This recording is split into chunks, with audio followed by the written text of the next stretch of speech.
नमस्कार दोस्तों, welcome to world affairs. मैं हूं प्रशांत धवन और इस वीडियो में हम बात करने वाले हैं इंडिया की एक बहुत ही महत्वपूर्ण जीत के बारे में, एक डिप्लोमेटिक जीत के बारे में अगेंस्ट चाइना इन मालदीव्स।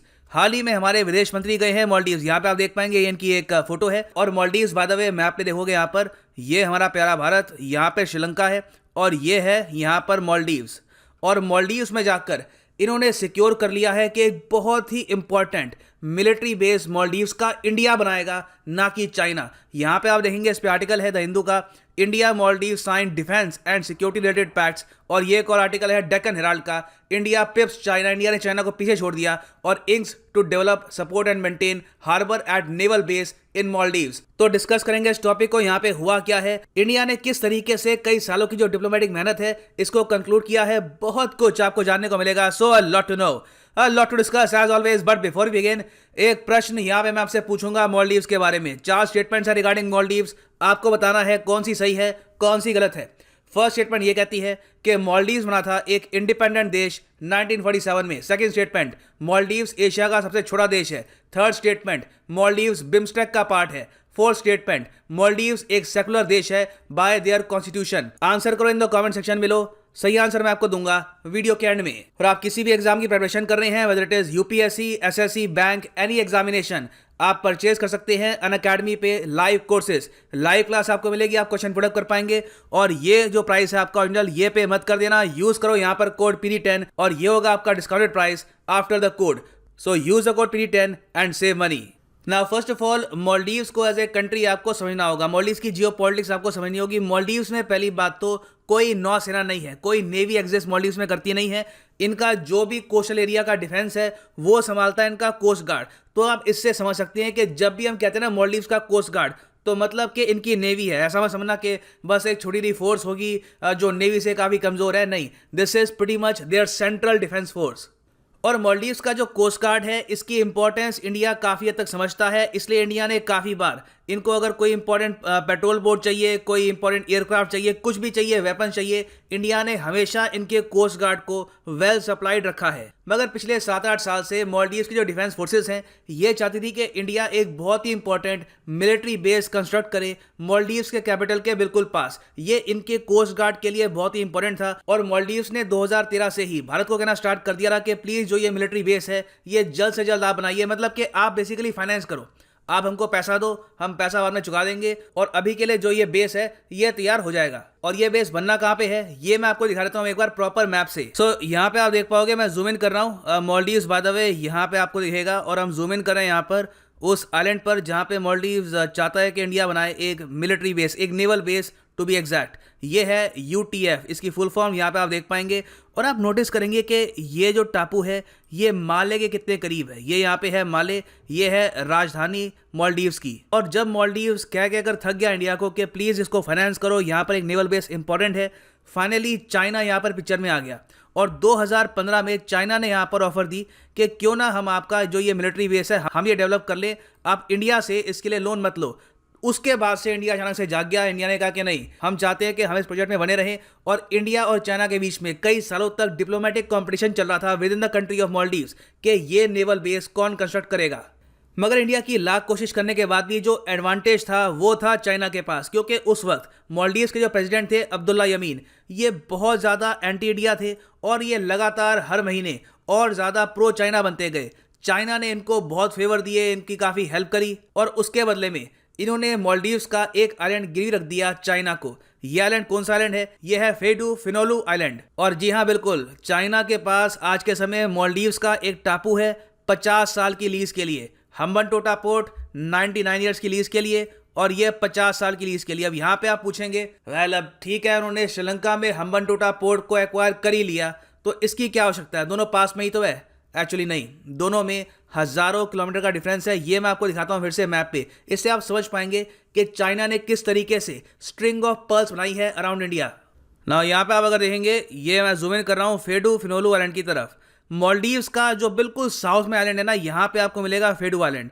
और ये एक्वायर करने के बाद देखो चाइना को बहुत ही बड़ा एडवांटेज मिला इन द रीजन। सबसे पहली बात तो बहुत ही सस्ते में ये आइलैंड लीज पर दे दिया गया टू चाइना, और ये है आज के समय चाइना की एक सरकारी कंपनी के पास। और कोई बड़ी बात नहीं है कि इन द फ्यूचर चाइना यहाँ पर एक नेवल बेस बनाकर अपनी सबमरीन्स को भी डॉक करना स्टार्ट कर दे। मालदीव चाहे कहता रहे कि हमने इनको अलाउ किया नहीं है, मगर चाइना सीक्रेटली बहुत ही आसानी से कर सकता है। और यहाँ पर एक एयरपोर्ट भी है, यहाँ पे आप देख पाओगे ये है गान इंटरनेशनल एयरपोर्ट। इस आइलैंड का चाइना को मिल जाना एक ह्यूज ब्लंडर था इंडिया की तरफ से।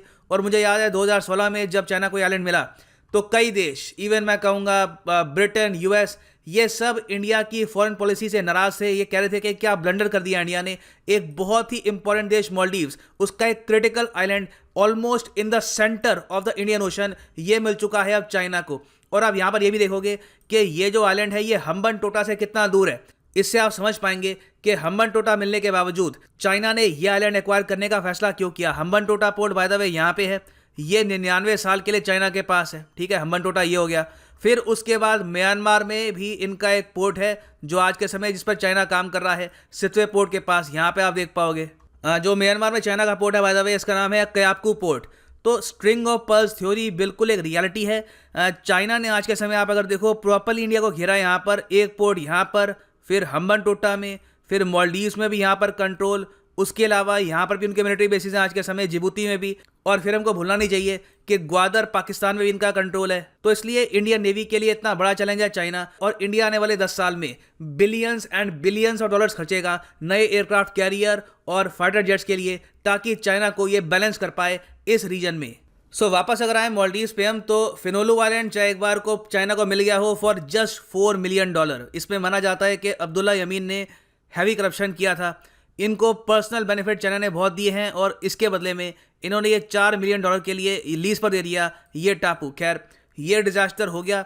अगला डिजास्टर ये हो सकता था कि बिल्कुल मालदीव्स की जो कैपिटल है उसके पास में जो नेवल बेस है ये भी कंस्ट्रक्ट कर दे चाइना, और एक सीक्रेट डील यहाँ पर ये ऐड कर दे कि हमेशा चाइना के कुछ सोल्जर्स, कुछ चॉपर्स, कुछ ना कुछ मिलिट्री यूनिट हमेशा अवेलेबल रहेगा इस नेवल बेस में किसी रीजन के लिए। इसको रोकना भारत के लिए बहुत ही इंपॉर्टेंट था और ये सक्सेसफुली किया है एस जयशंकर ने। यहाँ पे आप देखोगे इनकी ट्वीट है, ग्लैड टू साइन, मुझे बहुत खुशी है कि मैंने मालदीव्स के जो डिफेंस मिनिस्टर हैं इनके साथ यूटीएफ जो जगह का नाम है, जो कैपिटल के पास बनेगा naval base, UTF harbour project agreement sign कर लिया है। ये स्ट्रेंथन करेगा, मजबूत करेगा मालदीव्स के कोस्ट गार्ड को, जो इनकी नेवी ही है आप समझ लो। और इससे in the future HADR effort में भी हेल्प मिलेगी। HADR क्या होता है? HADR मतलब कि कल को अगर कोई साइक्लोन आ गया, सुनामी आ गई, human assistance and disaster relief, तो ये एस्पेक्ट भी जोड़ दिया गया। मगर मेन यहाँ पे कंपोनेंट था चाइना को बीट करना यूटीएफ हार्बर प्रोजेक्ट पे, जो इंडिया ने कर लिया है सक्सेसफुली। अब यहाँ पे आप पूछ सकते हैं कि जयशंकर साहब ने क्या किया, बस बातों से मना लिया? नहीं, देखिए बहुत ही रूथलेस दुनिया है, स्पेशली इन जियो पॉलिटिक्स। जो ये छोटे देश हैं, मॉरिशस, मालदीव्स, इवन कुछ हद तक मैं कहूँगा श्रीलंका, इन सबको पता है कि इनकी वैल्यू क्या है। जो बड़े देश हैं इनकी मजबूरियाँ क्या हैं। ये $1 मिलियन के लिए अच्छे से प्रेशराइज करती है बड़ी कंट्रीज को, और फिर मैक्सिमम बेनिफिट उठाती हैं फ्रॉम इंडिया और चाइना। और यहाँ पर भी सेम हुआ है। इस एग्रीमेंट पर मालदीव्स के साइन के लिए इंडिया को बहुत कुछ देना पड़ा। पहले तो इंडिया ने यह कहा है कि $50 मिलियन का लो लाइन ऑफ क्रेडिट, तुमको अगर कोई डिफेंस इक्विपमेंट चाहिए वो इंडिया से परचेज कर सकते हो लोन के रूप में, और बहुत ही सॉफ्ट लोन होगा, बहुत ही लंबे समय तक आपको पे करना है, तो 50 मिलियन का लाइन ऑफ क्रेडिट। उसके पहले आप अगर जाओ तो इंडिया ने ये भी प्रॉमिस किया मालदीव्स को कि $500 मिलियन का, करीब आप कह सकते हैं रफली 3700 करोड़ रुपीस का एक बहुत ही बड़ा ब्रिज बनाएगा इंडिया मालदीव्स में। ये भी हमको करना पड़ रहा है अचानक से, हम नहीं करेंगे तो चाइना कर लेगा। उस सब के अलावा कई और तोहफे हैं मालदीव्स के लिए, जैसे इनके देश में जो क्रिकेट स्टेडियम है ये भी इंडिया बनाएगा यहाँ पर। ऑलमोस्ट ये गिफ्ट होगा, ये लोन का पार्ट नहीं है, ये बस एक गिफ्ट है, इसमें भी मिलियन खर्च होंगे। और इन टोटल आप अगर देखो तो भारत की जो फाइनेंशियल एड है माले को, मतलब कि मालदीव्स को, ये पहुंच गई है $2 बिलियन के भी ऊपर, मतलब कि 15,000 करोड़ रुपए के भी ऊपर। अब यहाँ पे आप कह सकते हैं वेल ठीक है, इंडिया ने ये सब पैसा खर्चा, मगर अब इंश्योर हो चुका है कि मालदीव्स में चाइना का इन्फ्लुएंस नहीं आएगा। अब देखो अभी के लिए तो इंडिया ने इंश्योर कर लिया है कि 5-6 साल तक तो चाइना का इन्फ्लुएंस मालदीव्स में नहीं बढ़ेगा। मगर आप सोच कर देखो कि चाइना तो दोनों तरफ से जीतता है यहाँ पर। अगर इनको यहाँ पर और टापू मिलते तो चाइना का एडवांटेज है, और अगर भारत बिलियंस ऑफ डॉलर्स खर्च करके मालदीव्स में ये आइलैंड बचा लेता है तब भी चाइना की विक्ट्री है। इन्होंने कॉस्ट इंपोज कर इंडिया पर, आज के समय फॉरेन एक्सचेंज रिजर्व किसके पास है? चाइना के पास है। इंडिया के पास उतने बिल्कुल भी नहीं है जितने चाइना के पास है। तो तब भी ये लोग कॉस्ट इम्पोज कर रहे हैं कि एक बार को ठीक है आपने अपना नेबरहुड बचा लिया, तब भी आपको बिलियन खर्च करने पड़े, जिससे आपका फिस्कल डेफिसिट ही बढ़ेगा इन द फ्यूचर। तो ये देखिए चाइना का लॉन्ग गेम है, मगर फॉर द टाइम बिंग हम यही कहेंगे कि एक डिप्लोमेटिक जीत तो इंडिया की यहाँ पर हुई है। मालदीव्स का जो बहुत ही इंपॉर्टेंट नेवल बेस है ये बनाएगा अब भारत। सो वापस आते हैं अपने क्वेश्चन पे अबाउट मालदीव्स। कौन सी स्टेटमेंट सही है यहाँ पे about the country of Maldives? First statement गलत है क्योंकि मालदीव्स एक इंडिपेंडेंट देश बना था 1965 में, जी हाँ काफी लेट। उसके बाद जो थर्ड स्टेटमेंट है कि मालदीव्स मेंबर है बिम्स्टेक का, ये गलत है। Maldives is not a member of BIMSTEC. फिर जो फोर्थ स्टेटमेंट है कि मालदीव्स है एक सेकुलर देश, ये भी गलत है। मालदीव्स का स्टेट रिलीजन है इस्लाम। अकेली सही स्टेटमेंट है यहाँ पर स्टेटमेंट 2। मालदीव्स बिल्कुल एशिया का सबसे छोटा देश है by land area. Second number पे है सिंगापुर और उसके बाद है बहरीन। तो ये है अंत इस वीडियो का। उम्मीद करता हूँ काफी कुछ आपको जानने को मिला होगा। Thanks for listening and God bless you all.